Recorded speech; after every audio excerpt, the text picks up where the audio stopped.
Visión País es presentado por Universidad Politécnica y Artística del Paraguay, UPAP. Dale, Escuela de Gobierno y Políticas Públicas Norberto Bobbio.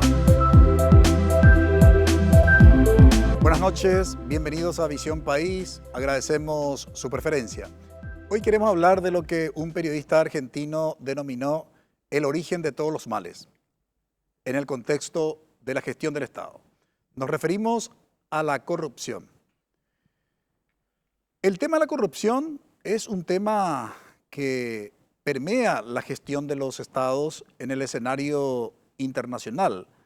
Vale decir, cuando sometemos a un análisis la gestión de los estados, encontramos, sin lugar a dudas, cierto nivel de corrupción en esa gestión. Pero la diferencia con respecto al contexto latinoamericano, por ejemplo, respecto de otros escenarios, es que la corrupción en América Latina y particularmente en Paraguay va acompañada de la impunidad. Y esto hace que obviamente se agudice el tema de la corrupción.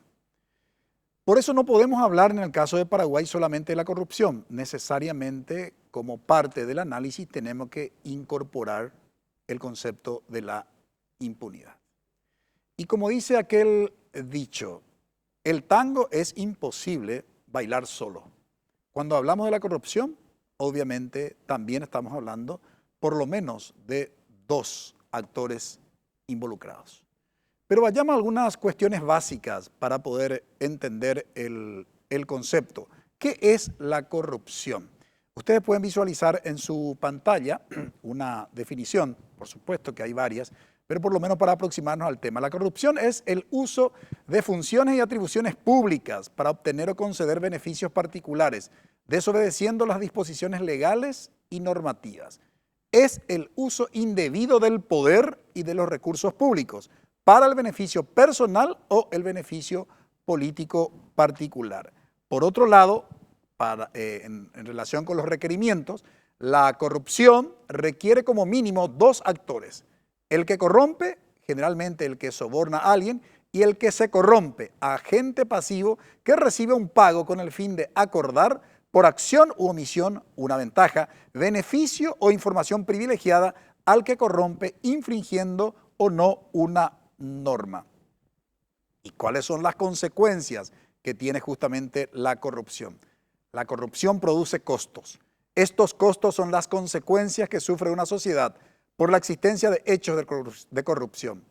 Podemos clasificar los costos de la corrupción en costos sociales, costos económicos y costos políticos. Hoy le tenemos como invitado para colaborar con nosotros en este análisis al doctor Hugo Estigarribia, constitucionalista, ex senador nacional. Muy buenas noches, Hugo, y gracias por haber aceptado la invitación. Muy buenas noches, Francisco. Un placer estar contigo, con José. Un gran saludo a la audiencia y vamos a debatir este tema. También nos acompaña el doctor José Molinas, director general del Instituto de Desarrollo. Muy buenas noches, José, y gracias por aceptar la invitación. Muchas gracias, Francisco. Muy buenas noches, Hugo, y realmente un placer conversar con ustedes. Bien, vamos a una brevísima pausa. A la vuelta comenzamos nuestro análisis acerca de este problema que no queremos utilizar ningún adjetivo calificativo para no herir ninguna sensibilidad, pero lo cierto y lo concreto, que parte de nuestro subdesarrollo es consecuencia de la corrupción e impunidad. Brevísima pausa.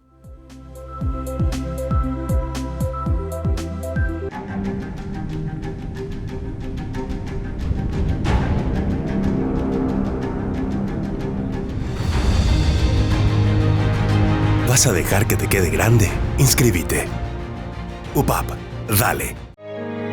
En NPI comprendemos la necesidad de conectarte con la fe. Y Dios Todopoderoso tenga misericordia de nosotros, perdone nuestros pecados y nos lleve a la vida eterna. Te invitamos a iniciar el día recibiendo la palabra del Señor. Que descienda hasta nosotros la bondad del Señor, que el Señor nuestro Dios haga próspera la obra de nuestras manos. Misa diaria, en vivo, lunes a viernes, 6 horas. NPI nos conecta todo el tiempo.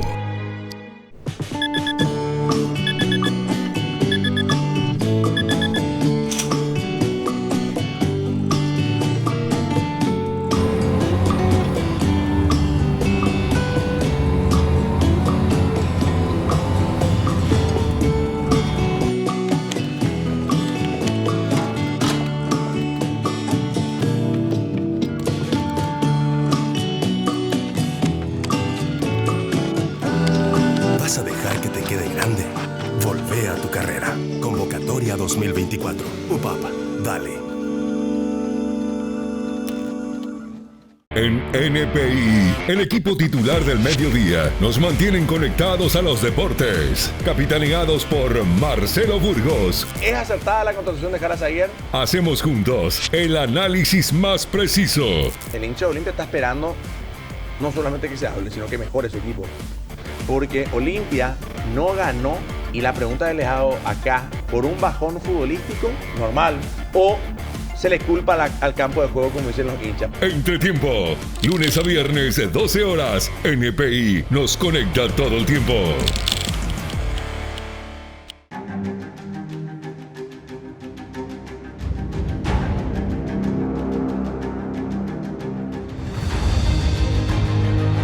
¿Vas a dejar que te quede grande? Inscríbete. UPAP, dale. Corrupción e impunidad en el Paraguay. Estábamos viendo la última placa en la introducción, el costo que representa precisamente la corrupción en nuestro país. Pero veamos en números para poder dimensionar. Se estima que entre los años 2016-2018 la pérdida monetaria del Estado paraguayo ascendió a 82.903.500 dólares americanos en educación y a 2.582.201 dólares en salud, dinero que debería haberse invertido en las mejoras, necesarias para el goce pleno de los servicios públicos a disposición de los ciudadanos. Otro monto, la corrupción pública le cuesta a la región 220 millones de dólares anuales. En el caso paraguayo, el malgasto de los recursos es equivalente al 3.9% del Producto Interno Bruto. El cálculo es solo un aproximado, porque las gobernaciones y municipios no publican sus gastos.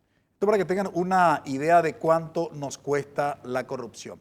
El Instituto de Desarrollo, valga el énfasis del término, desarrolló una investigación muy interesante en relación con el tema de la corrupción en Paraguay, doctor José Molinas. ¿De qué concretamente se ocupó esta investigación?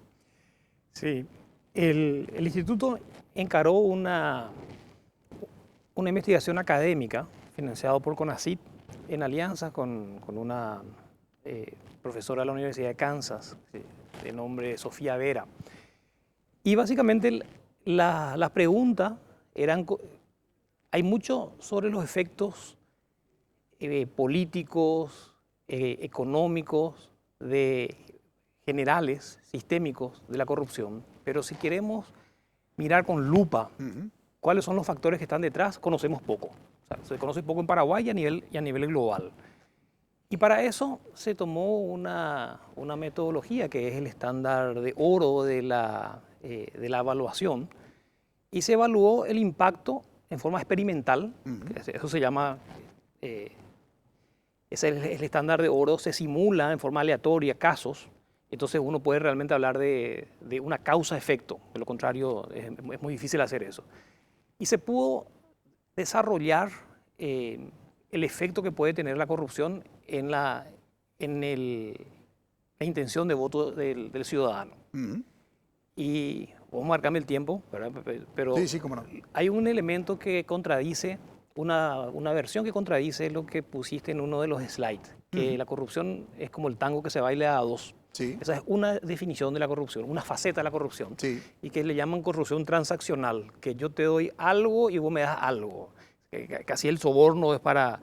Pero hay otra corrupción que es una corrupción unilateral, que ahí es de a uno, ¿verdad? Si es que alguien roba, si es que alguien falsea funcionarios para quedarse con los salarios, ¿verdad? Entonces eso es un robo y eso es unilateral. Y los dos elementos están penalizados por el elector, pero tienen comportamientos distintos, que podemos hablar después. Ahora, hay el que roba, digamos, lo hace obviamente porque los mecanismos institucionales también lo permiten. Así es. Entonces ahí no aparecería el segundo actor, digamos. Bueno, también, o sea, dentro de un marco institucional débil que te permite hacer eso. Pero el El énfasis es diferenciar entre una corrupción unilateral, que es el que es más cercano al robo, y una corrupción transaccional, que es un intercambio de servicios o de favores. Esos dos elementos son distintos y tienen una percepción diferenciada dentro del ciudadano. En una segunda intervención suya, me gustaría profundizar sobre el tema. Doctor Hugo Estigarribia, en el escenario político, ¿cómo ves en este periodo democrático, sobre todo del 89? Siempre yo trato de hacer un corte entre el 89 y, digamos, el 19 de junio del 92. Y después del 20 de junio en adelante, porque obviamente fuiste también ciudadano convencional constituyente, ¿verdad? Entonces, teníamos otras reglas de juego desde el 3 de febrero hasta el 19 de junio de 1992, y a partir del 20 de junio tenemos un nuevo contrato social que es la Constitución Nacional. ¿Cómo ves el tema de la corrupción en este periodo democrático del 89 a hoy?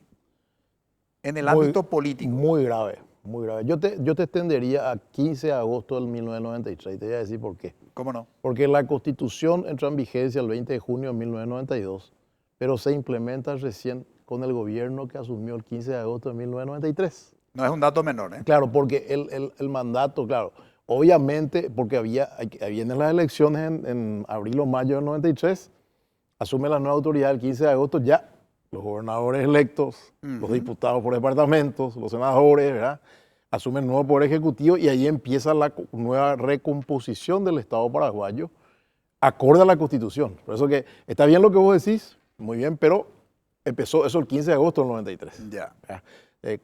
Con el marco jurídico que se implementaba desde ahí en adelante. Bueno, se podría decir que se democratizó la corrupción. Es terrible esto, ¿verdad? Qué feo decirlo esto. Pero, ¿por qué? Porque el Estado de Derecho democrático formalmente se cumple, ¿verdad?, en términos formales. Pero con la Constitución vos no solucionás todo. Vos tenés que tener el ordenamiento jurídico completo, que está en el 137 justamente, que establece que la Constitución es la ley suprema, pero están los tratados internacionales ratificados y canjeados incorporados conforme al 141 como un procedimiento de ley, y después las leyes, y después todo lo de abajo. ¿Qué pasó? Durante demasiado tiempo la Constitución no fue reglamentada en los artículos que hacen justamente al control de la corrupción. El acceso a la información pública. Te pongo un ejemplo. Recién en el año 2014 tenemos la ley de acceso a la información pública. O sea, estamos hablando de, pasaron 21 años, en el 93, poníamos el 93, son 21 años. O sea, con la ley de acceso a la información pública, eso permitió que un ciudadano común pueda tener información de los nombramientos por nepotismo, por ejemplo, de las contrataciones públicas, de las contrataciones direccionadas. O sea, ese artículo 28 es un artículo clave para el tema corrupción desde la ciudadanía. Entonces, por ejemplo, eso, ahí tenemos una falencia importante. O sea, se puede decir que del 2014 hasta ahora, desde que esta ley existe, tenemos un mayor control del movimiento de corrupción que hay y obviamente un mayor impacto. Entonces, después también tenemos otro problema.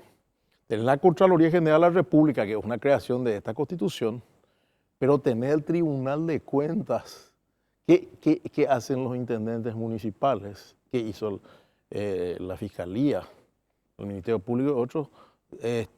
Acciones de inconstitucionalidad y mandan todo al Tribunal de Cuentas. Nos mandan a la Contraloría, o sea, el Tribunal de Cuentas no tiene la infraestructura como para controlar como la Contraloría. Entonces ahí no se puede detectar la corrupción. Después otra cosa que se tardó, pero más o menos, ¿verdad?, las contrataciones públicas. Hoy, la Dirección de Contrataciones Públicas o Ministerio es un ente, prácticamente un ente contencioso administrativo, ¿verdad? Porque ahora sí tiene la estructura como para controlar o para dejar sin efecto contrataciones malas o buenas, ¿verdad? Estoy hablando de algunas patas, ¿verdad? Ahora, faltan otras, le voy a decir. Por ejemplo, la ley de conflicto de intereses, de la cual yo fui uno de los proyectistas que se presentó diputado con la cooperación internacional justamente. para que vean que la cooperación internacional no es mala. Fui contratado como consultor por el Centro de Estudios Judiciales de Conceanzo, le hice el proyecto de ley de conflicto de intereses, que tuvo fondos de los Estados Unidos, pero nadie a mí me llamó en la embajada de los Estados Unidos, ni ese EC, ni ese ANSO, para que yo haga el proyecto de ley como ellos querían. O sea, falso es lo que están diciendo por ahí, que los consultores somos dirigidos o lo que sea. Bueno, se hizo el proyecto, presentó el diputado. ¿Qué hizo el Ejecutivo? Reaccionó el Ejecutivo presentando otro proyecto y se sancionó la ley, se promulgó, pero ahora recortaron la ley y dejaron sin efecto. O sea, te quiero decir, esa es una ley importante porque evita las puertas giratorias famosas, ¿verdad? O sea, que alguien vaya del sector privado al sector público, absorba toda la información y vuelva al sector privado afectado, que fue, por ejemplo, las acusaciones que se hicieron de la cementera italiana, o de lo que tuvieron en Petropar y después fueron a la empresa petrolera del gobernante de turno, ¿verdad? Para no dar nombres, ¿verdad? Entonces, quiero decir nomás que esa es una ley importante para combatir la corrupción. Falta otra ley, la que tipifica el abuso de poder como delito. Sobre ese tema me gustaría sí. en una próxima intervención, esto que está planteando tanto el doctor José Molina como el doctor Hugo Estigarribia, no es una cuestión menor. Y esto último que enfatizó el doctor Estigarribia, que nosotros aquí en Visión País solemos a menudo utilizar este concepto dentro de las ciencias sociales que se denomina institucionalismo mágico, es decir, creer que con la sanción y promulgación de las leyes solucionamos los problemas, ¿no? Como si fuera una cuestión obviamente mágica. Y esto no es una cuestión menor cuando hablamos del escenario paraguayo. ¿Por qué? Porque recordemos que la Constitución adopta un modelo de Estado muy particular, que es el Estado social de, el Estado social de derecho, ¿no? Entonces, no es una cuestión simplemente de Estado de Derecho que tiene que ver con la formalidad, ¿sí? Que todos somos iguales ante la ley, sino Estado social de derecho donde hay una responsabilidad del Estado, sobre todo con aquellos en situación de vulnerabilidad. Y esto no es una cuestión menor, porque la corrupción precisamente a quien más afecta, justamente en términos de negación de derechos, es a los más vulnerables. Entonces, esto no es una cuestión menor y estoy planteando ante mis invitados que su expertise también es políticas públicas, ¿verdad? Entonces, desde esa perspectiva, esa distinción, José, que ustedes hicieron en esa investigación en relación con el tema de la corrupción, ¿cómo hay que entenderlo en el caso paraguayo? Y, digamos, dentro de la investigación, ¿qué pudieron identificar? ¿Qué hallazgos encontraron? Perfecto. Un elemento importante que sale con claridad es que el paraguayo sanciona la corrupción. Y eso es, nosotros en economía usamos una palabra mágica, se llama, o sea, en realidad son dos palabras, se llama ceteris paribus, que es manteniendo constante todo lo demás. ¿Qué pasa si cambias un elemento? Y este diseño de investigación experimental es lo que permite mantener constante todo lo demás y cambiar un elemento. Entonces, manteniendo constante todo lo demás, el hecho que se perciba corrupción es sancionado por el ciudadano en el voto. Y la sanción es fuerte, no es débil, no está ahí en el margen. Ahora, hay dos tipos de corrupción. Una es la unilateral, la más semejante al robo, que es sancionado de forma más fuerte. Y la otra que es sancionado en forma menos fuerte, pero es sancionada. Entonces, eso significa que haciendo funcionar el sistema democrático, hay incentivos para disminuir la corrupción porque el ciudadano sanciona la corrupción. Otro elemento que aumenta la posibilidad de ser elegido es si tiene una plataforma anticorrupción, por ejemplo. Eso también salió dentro del estudio.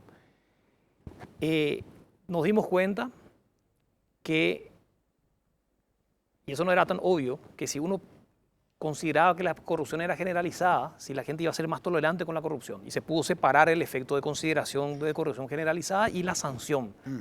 Y por más que se perciba que hay una corrupción generalizada, la sanción sigue siendo fuerte. Eso es un elemento que no resultaba tan obvio. Otro elemento que no resultaba tan obvio era si el ciudadano consideraba que el Estado era muy ineficiente, si hubiese sido más tolerante con la corrupción. Entonces puede decir, bueno, la única forma de conseguir servicios. Se pudo separar esos elementos y sale que por más que se considere ineficiente, se sanciona. Pero hay un elemento que a mí particularmente me llamó la atención, que también pudimos separar estos elementos, que es la percepción de que el candidato es una persona competente, que hace cosas. Ese efecto de que hace cosas tiene un efecto muy fuerte dentro de la percepción del voto. Y si uno combina el famoso roba pero hace, o es corrupto pero hace, eso es, se notó que el efecto del hacer cosas es más fuerte que la sanción de la corrupción. O sea, ese elemento, estos son algunos de los elementos que surgen. Es una investigación más académica, pero también tiene implicancias de políticas públicas, cómo uno presenta a la ciudadanía que la corrupción, como bien lo dijiste, la corrupción al fin y al cabo, al socavar recursos del Estado, es un robo al que menos tiene, porque le quitas recursos que hubiese estado mejor invertidos y quienes son los que dependen más del Estado. Claro. No los pudientes, sino los que no tienen capacidad de acceder al mercado, entonces dependen de los servicios públicos, ¿verdad? Entonces, y eso hay que enfatizarlo, ¿verdad? Y eso es una implicancia política de los hallazgos de la investigación. Muy interesante, seguiremos hablando precisamente de los hallazgos. Creo que muy significativo para este tema, por un lado complejo, pero sensible. A la vuelta de la pausa también vamos a ver este tema, los nuevos términos que surgieron, ¿verdad? Y que califican la corrupción en Paraguay. Por ejemplo, el Nepo Baby, ¿no?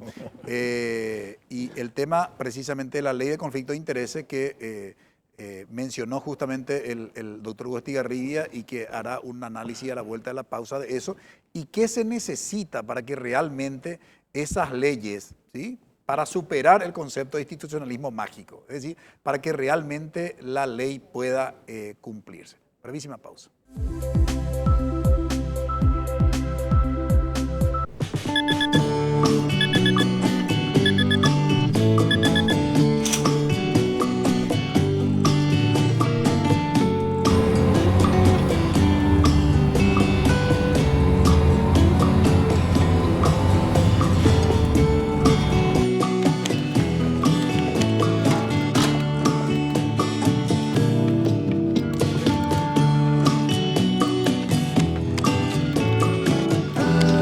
¿Vas a dejar que te quede grande? Volvé a tu carrera. Convocatoria 2024. UPAP, dale. Porque las noticias no esperan. NPI ahora. La zona de Capiatá, en esta planta procesadora y distribuidora de pollos, se reporta un incendio. Yo creo que a ABC, lastimosamente, le vendieron pescado podrido, porque publicaron unos estatutos que no son. Carolina Arévalo, Juan Carlos Vareiro y Roberto Coronel te mantienen al tanto de todos los sucesos más urgentes y relevantes que se desarrollen cada mañana. Esta vacante histórica del río Paraguay tiene sus consecuencias. Y un área que es bastante sensible es el rubro combustible. NPI ahora, lunes a viernes a las 9:30 horas. NPI nos conecta todo el tiempo.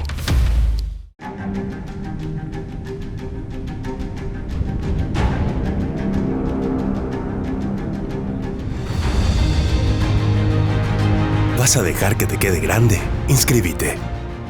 UPAP, dale.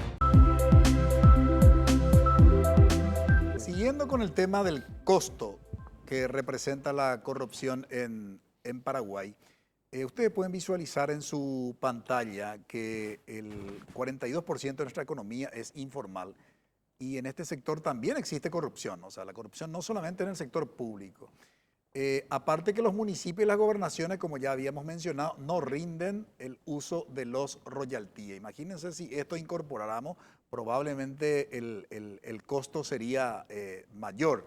Respecto del tema de la inversión pública, Paraguay malgasta entre el 10 y 33% cuando ejecuta una inversión pública.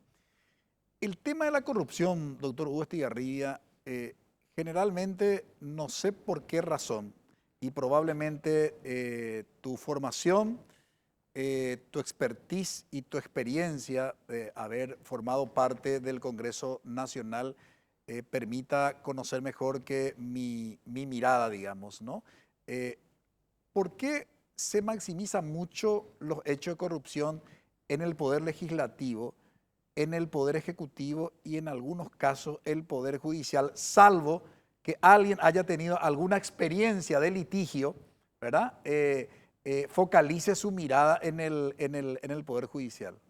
Bueno, resulta que el que aplica la justicia es el Poder Judicial. O sea, el derecho se hace carne en el Poder Judicial. El derecho que es la teoría, que es la ley, ¿verdad? Que es lo que estábamos hablando, el orden jurídico se necesita tener, realmente se aplica en el Poder Judicial. Y ahí está la pata coja de la democracia, es decir, el Poder Judicial. Con todo afecto a muchos jueces, camaristas, ministros de corte y otros funcionarios judiciales, que son muchos, la injerencia política con esta Constitución, y a un poco de autocrítica, de una sola persona pasó a una injerencia política corporativa, que es el poder legislativo, básicamente. Le voy a explicar por qué. Porque resulta que cuando se hizo la Constitución, se creó el Consejo de la Magistratura como un órgano extra poder. O sea, ya no elegía al presidente, sino elegía un órgano extra poder compuesto por académicos, por profesionales del derecho y por representantes de los dos poderes políticos. Poder ejecutivo, un representante, poder legislativo, 12, uno de cada cámara. Teóricamente los políticos eran menos, eran 3 nomás. Y el resto eran apolíticos. ¿Pero qué hicieron los políticos? Se metieron en la elección de los profesores de las universidades y se metieron en la elección de los abogados. Entonces, los alinearon a los académicos y a los profesionales en líneas políticas. Y hoy el manejo del Consejo de la Magistratura es muy político, o casi totalmente político, ¿verdad? Y con la gravedad de ahora hay un sector político que maneja. Y eso se refleja en el jurado de enjuiciamiento que enjuicia. Entonces, vos tenés absolución de magistrados que obran mal. Tenés confirmación de magistrados que han actuado mal del Consejo, o reconfirmación, o elección, o lo que sea, ¿verdad? Y eso hace que el órgano que finalmente tiene que designar, que es la Corte, por ejemplo, para jueces, miembros del tribunal, tenga que designar de ternas restringidas de los peores o de los amigos del poder. Entonces, la impunidad aumentó. Por eso decía yo, se democratizó, porque ya no es uno solo, ya son muchos legisladores, ya el Poder Ejecutivo que rota de titular, pero el nuevo titular hace lo mismo. El cargo más importante en juego al final de un gobierno, ¿sabe cuál es? Fiscal General del Estado para el próximo periodo. ¿Por qué? Y porque el fiscal general del Estado tiene la persecución penal, porque tiene muchísimas atribuciones hay que modificar el Código Procesal Penal y la Ley Orgánica del Ministerio Público para que no tenga tanto poder el fiscal general del Estado que no le da la Constitución. Entonces, ¿qué hace cada presidente? Se asegura que sea un fiscal amigo que no vaya a investigar los desaciertos de su gobierno. Fíjate lo que te digo, ¿eh? Y el fiscal que fue designado bajo ese mandato se hace amigo del nuevo que viene. Empieza. Entonces, no hay una persecución penal fuerte. El caso de Emiliano Rolón es diferente, ¿verdad? Es designado con mucha expectativa porque fue miembro de tribunales de apelación, un catedrático conocido, pero se le designa en marzo y la elección del 30 de abril cambia totalmente el escenario. Tiene mayoría el sector que no lo eligió, prácticamente, ¿verdad? Entonces, él, para sobrevivir, navega. Un poquitito fuerte, muy débil, ¿verdad? O sea, entonces, porque si no el juicio político lo saca fuera. Yamil Egay le dijo en la primera sesión. Entonces, ¿qué te quiero decir? La pata coja de todo esto es el Poder Judicial y eso repercute en la corrupción, porque el potencial corrupto o los potenciales corruptos saben que el día de mañana no va a pasar nada con ellos. O si son procesados, saben que pagando una ínfima cantidad de todo el dinero que robaron en un estudio bueno de abogados y con influencia política, porque generalmente el fuerte corrupto se quiere meter a cargos legislativos. ¿Para qué? Para tener fueros. Cargo cotizado por gobernadores, por intendentes, por ministros que administraron recursos como administradores. Para ver que la mayoría son diputados o senadores. Entonces ahí se cierra, tiene el fuero, la protección del órgano corporativo y el Poder Judicial, la influencia. ¿Verdad? Porque el órgano ejecutivo otra vez tiene influencia a través de su representante en el jurado y en el Consejo. Entonces es un problema muy grave el que tiene Paraguay. Yo me acuerdo del profesor Vasconcelos renunció a la constituyente cuando se creó el Consejo de la Magistratura. Dijo que eso era una defecio. Pero era optar por algo que iba a venir versus lo que se tenía antes, que era que el presidente designe. Entonces se optó por algo que iba a venir. Ahora ya tenemos la experiencia, ¿verdad? En Argentina, por ejemplo, hay un solo órgano que es el Consejo de la Magistratura, que es a la vez jurado de enjuiciamiento.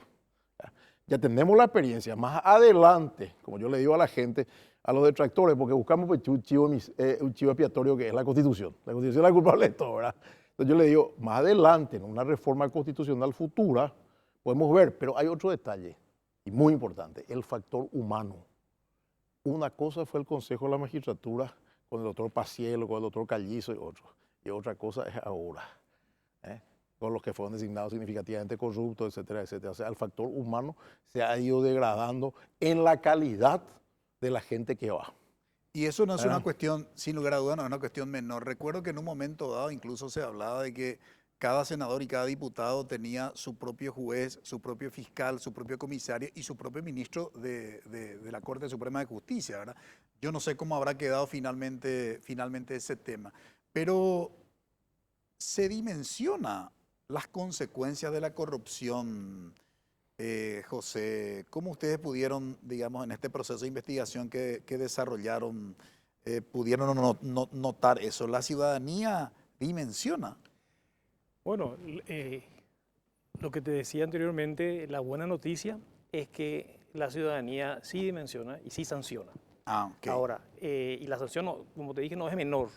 Entonces, castiga la corrupción unilateral, castiga la corrupción transaccional, premia tener una agenda anticorrupción, pero no es lo único, ¿verdad? También está este elemento de la percepción de que hace cosas de competencia, y eso a veces en un combo es lo que prima. La sanción no es tan fuerte como para... Pero lo importante dentro de... O sea, esa es la contribución académica dentro de la... Y para llegar a esa, también se hizo una revisión de la literatura, del impacto de la corrupción sobre el crecimiento económico, a través de la inversión. Y básicamente hay evidencias bastante robustas, no solamente Paraguay, sino internacional, de que la disminución de la corrupción en una desviación estándar, en una medida estadística para usar una... básicamente, disminuir la corrupción en una desviación estándar aumenta la inversión privada en 2.9% anual. Entonces, se clarifican las reglas de juego, la gente tiene mayor confianza y el crecimiento se va acelerando. También las inversiones en capital humano, en salud, en educación y en infraestructura, hace que se expanda la capacidad productiva en vez de que se vaya derramando por efecto de la corrupción, ¿verdad? Entonces, eso va generando también una mayor potencialidad de crecimiento económico, de mayor dinamismo. El premio de disminuir la corrupción en términos económicos es muy claro y es bastante significativo. Ahora, en el caso de Paraguay, concretamente, comparado con otros países, que como dije en la introducción, digamos, la corrupción permea todos los estados. La diferencia está, digamos, en el tema porcentual. ¿Por qué esa diferencia? ¿Qué explica que los países de América Latina y particularmente Paraguay tenga un índice sobre todo de percepción, pero también realidad, de la corrupción respecto, no sé, de los países nórdicos? Mira, la corrupción en Paraguay es un desafío serio, pero hay que avanzar más allá de medidas que enfaticen la percepción y mirar las experiencias de corrupción. Y en ese sentido, hay encuestas que preguntan cuán corrupto es el país de escala 1 al 10. Eso es percepción pura y otros te dicen, en los últimos 12 meses, ¿experimentaste algún caso de soborno?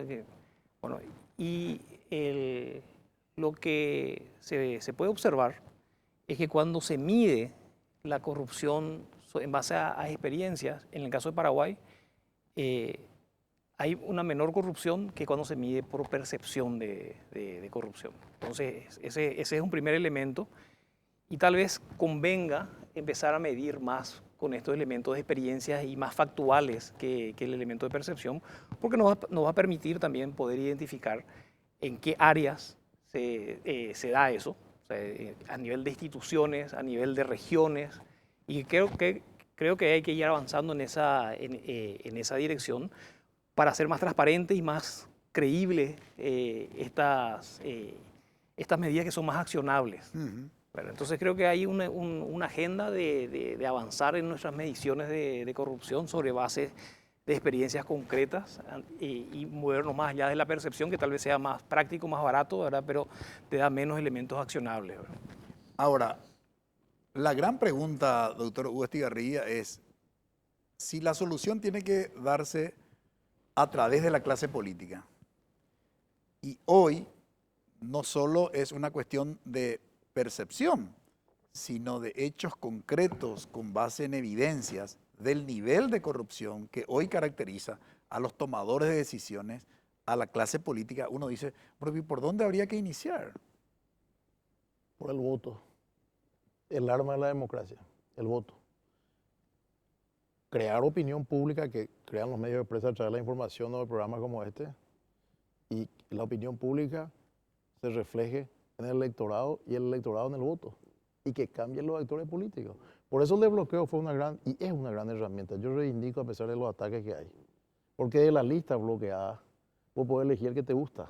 Y la suma de los que le gustan a muchos son los senadores y diputados. Ahora también ahí, ¿qué candidato se le propone? ¿O qué desconocido se le propone? Estos que están haciendo un papelón ahora, que vienen del sector originario de Payocuá, eran desconocidos.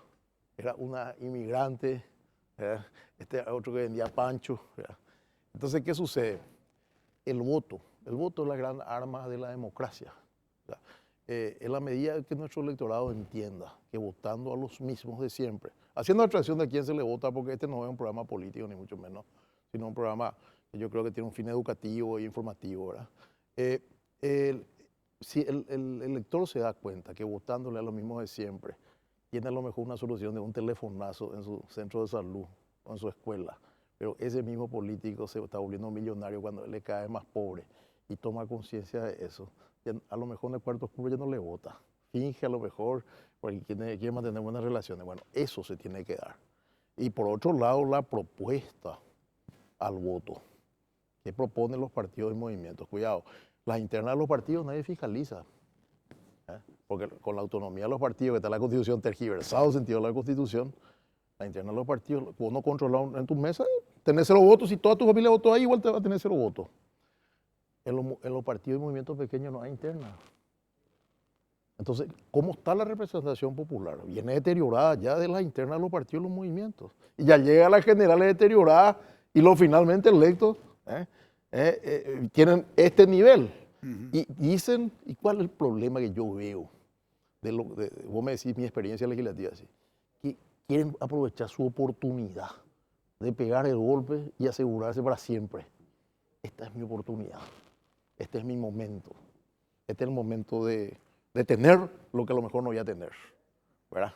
El abuso del poder, la ínfula del poder. Hay un viejo refrán que dice, darle poder o dinero, o darle poder y dinero peor, ¿verdad? Y le conocerás, y eso se aplica, ¿verdad? Entonces yo creo que también, si la justicia funcionara, vuelvo a la justicia, tal vez ese que se sienta en silla de poder, como le llaman algunos, ¿verdad? Sería diferente. Y después ahí está. Y te quiero poner un ejemplo actual. El senador Irán Main, y te juro que no le conozco personalmente. Cuando hay un prestigio y una trayectoria que defender, vos te vas y cumplís un papel destacado con un señorío elogiado por propios extraños. O una señora como Blanca Velar, que fue educadora toda la vida. Entonces, ahí vos tenés el ejemplo de que la gente prestigiosa que llega a los cargos es obligatoriamente el resultado de una vida y quiere continuar esa vida después del cargo.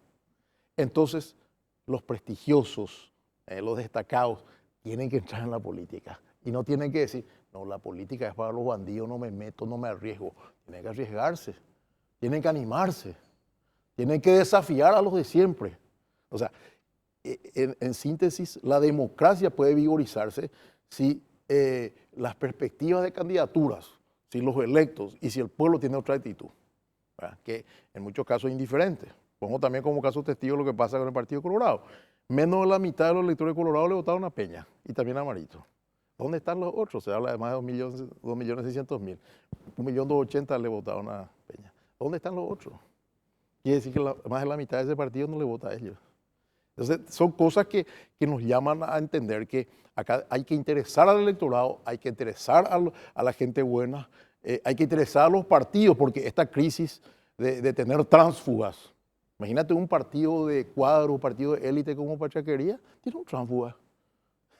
O sea, tiene un tránsfuga por cuestiones coyunturales climatísticas, un acueducto en el Chaco, y otros dicen los hospitales, la cooperativa, el Estado y tal.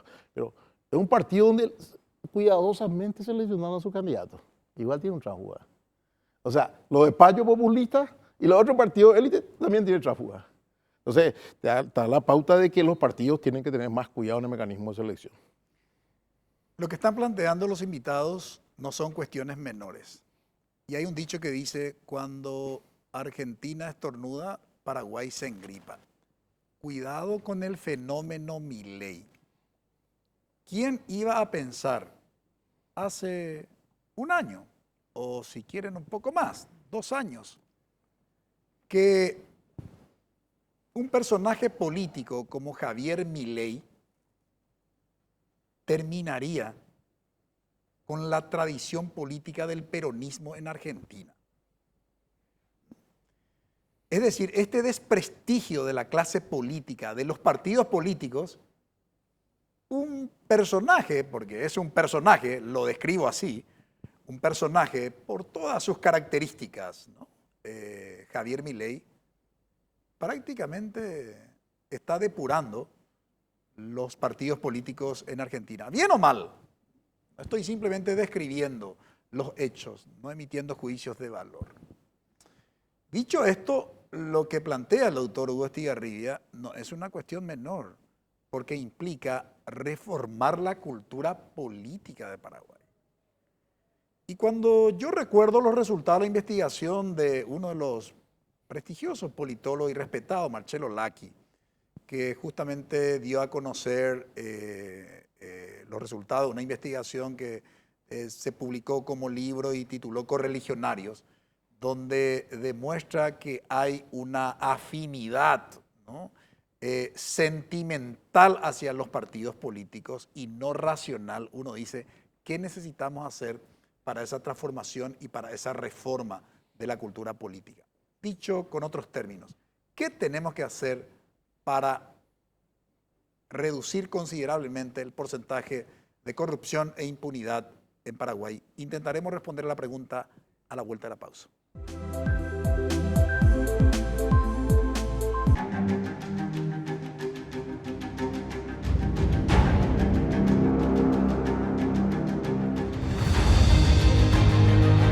¿Vas a dejar que te quede grande? Inscríbete. UPAP, dale.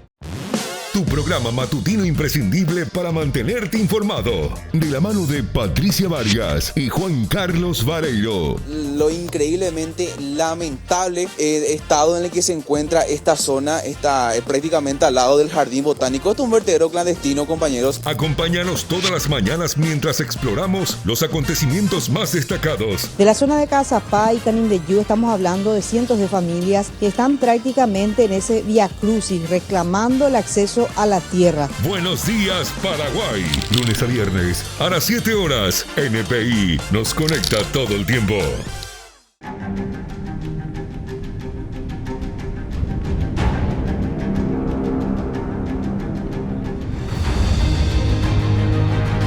¿Vas a dejar que te quede grande? Inscríbete.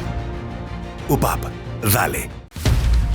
En NPI Carolina Arévalo y Carlos Gómez te conectan con las informaciones más útiles para el desarrollo de tus actividades. Con mucho dolor y sobre todo con temor, la mujer de 34 años relató de qué manera fue víctima de un violento delincuente. Los policías detuvieron a un hombre que tenía en su poder bombas Molotov y que había empezado ya a agredir a los uniformados. Teledía Noticias, lunes a viernes a las 13 horas. NPI nos conecta todo el tiempo.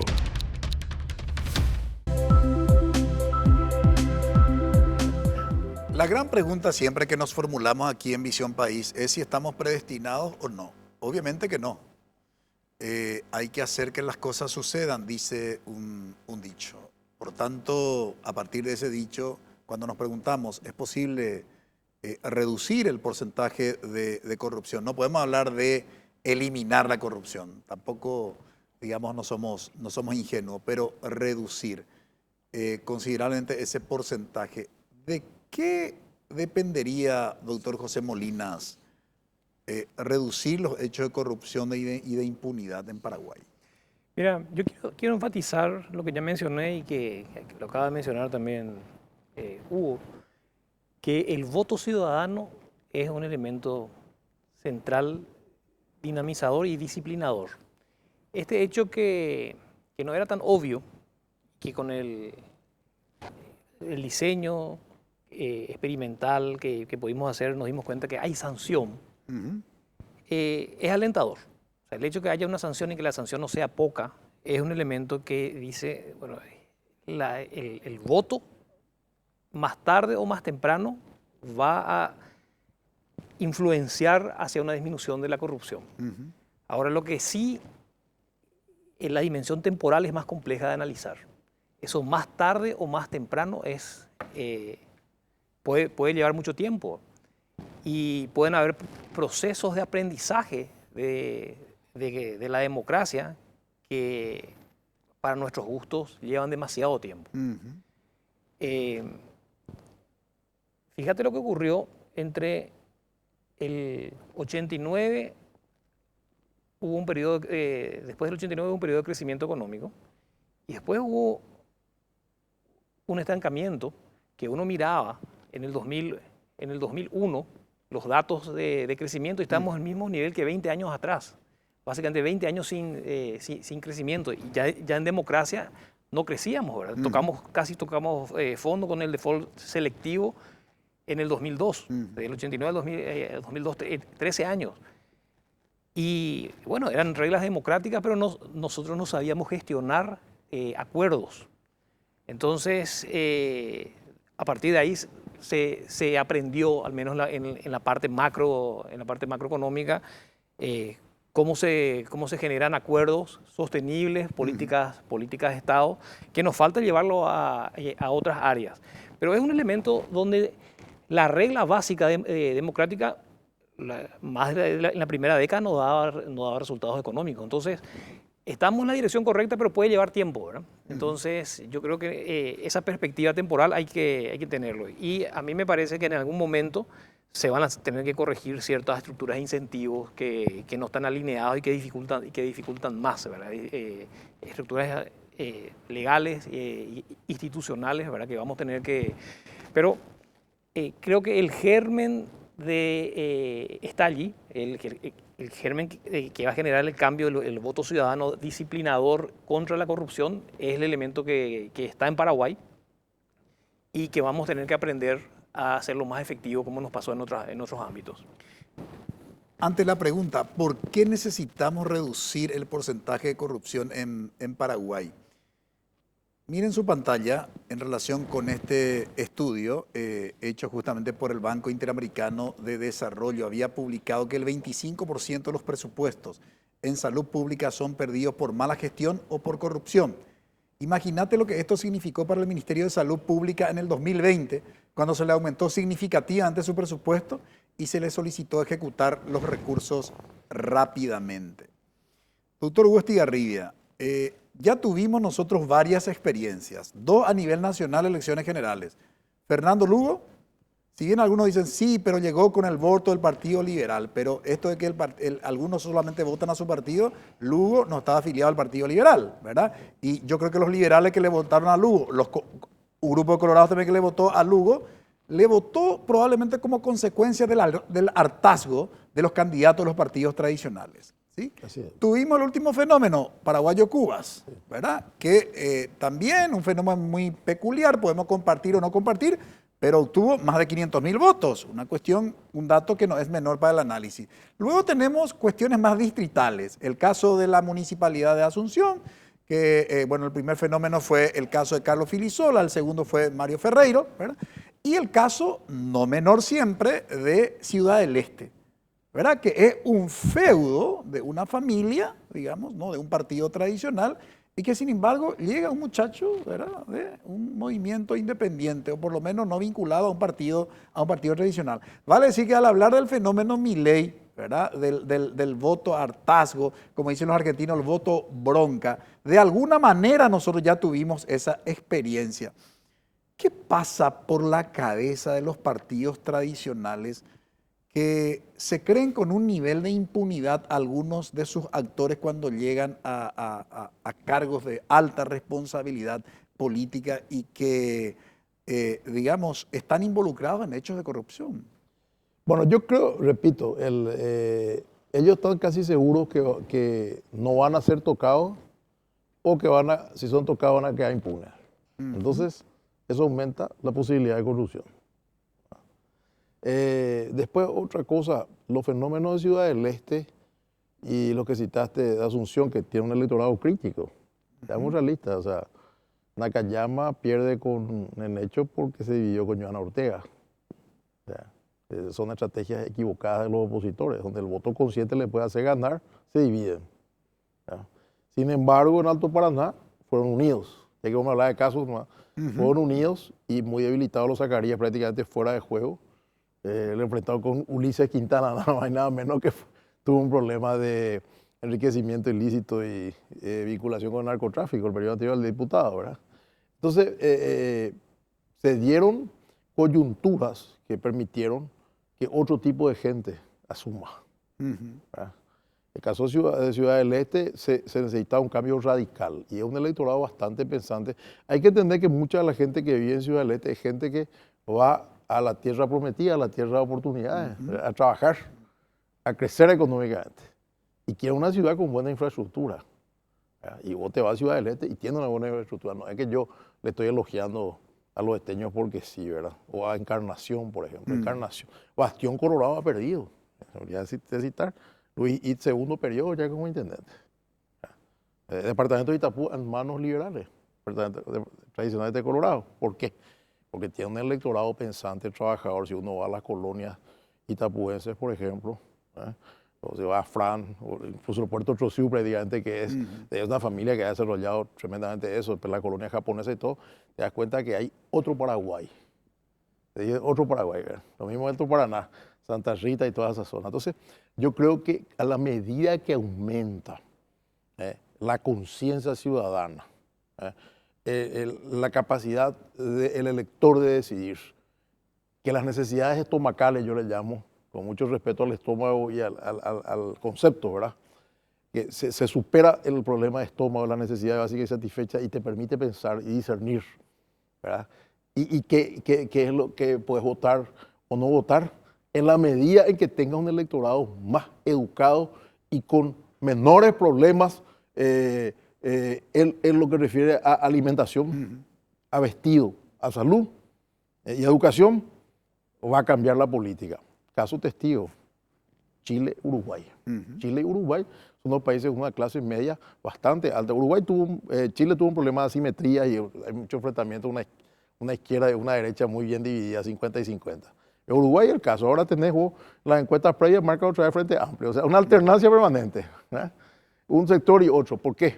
Porque tiene buena educación pública, buena salud pública, buen sistema jubilatorio, ¿verdad? Tiene una clase media más acentuada. Acá hay una asimetría muy grande. Problemas que tenemos en Paraguay hay en Ecuador, hay en Perú, hay en Bolivia, con la diferencia que Perú ya hay varios presidentes que fueron condenados. La justicia funciona. Entonces, ¿qué te quiero decir? Hay un sector de Sudamérica y Latinoamérica que tiene los mismos problemas que nosotros. Hay algunas raras excepciones. Costa Rica, Chile, Uruguay.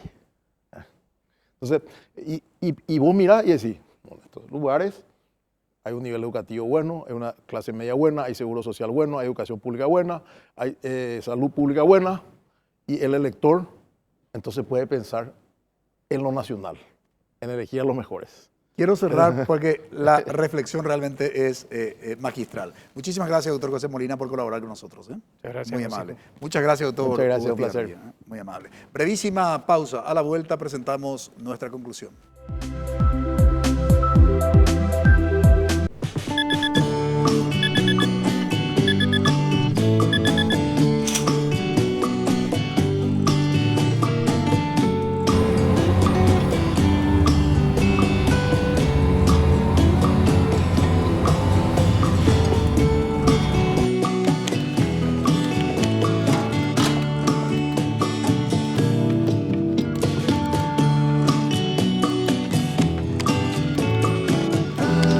¿Vas a dejar que te quede grande?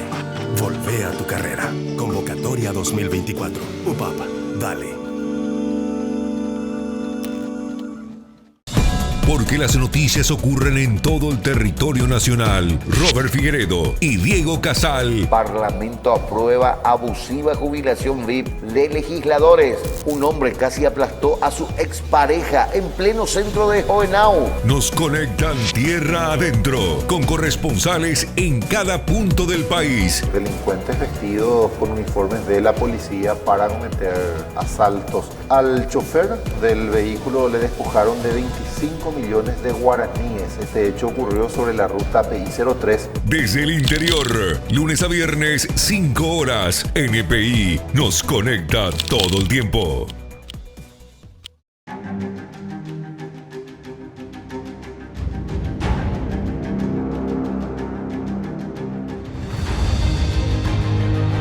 ¿Vas a dejar que te quede grande?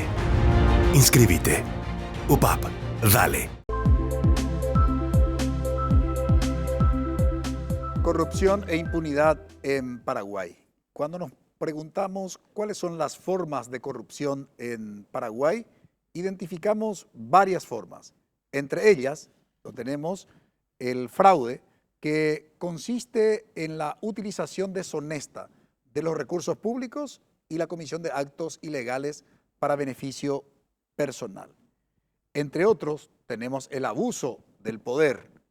Es cuando el poder que tiene una persona que ocupa un cargo público proviene de la investidura del cargo, el cual confiere prerrogativas especiales y el acceso privilegiado a determinados recursos, como vehículos, información, etc. Otra forma tiene que ver con las formas que la corrupción adopta en Paraguay, el uso inapropiado, ilegal y antiético del poder.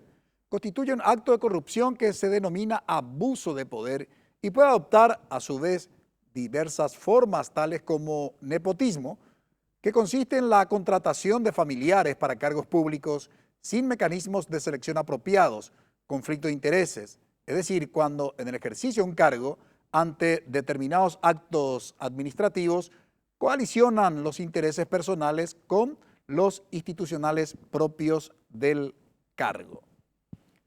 Otra figura, la del clientelismo, que se basa en la contratación de amigos y correligionarios con el objetivo de constituir clientelas políticas leales a determinadas personas o posiciones políticas. El desperdicio de los recursos públicos se produce a raíz de prácticas, sistemas o controles ineficientes e ineficaces que imponen costos innecesarios al Estado. Estas son las distintas formas de corrupción en Paraguay. ¿Hay alguna solución para superar la corrupción y la impunidad en Paraguay? Sí, por supuesto, ejerciendo nuestro poder ciudadano a través del voto, a través del sufragio. Ojalá tomemos conciencia cada uno de nosotros de este poder que tenemos. Agradecemos su preferencia, que todos tengan un buen inicio de semana. Buenas noches. Visión País es presentado por Universidad Politécnica y Artística del Paraguay, UPAP. Dale, Escuela de Gobierno y Políticas Públicas Norberto Bobbio.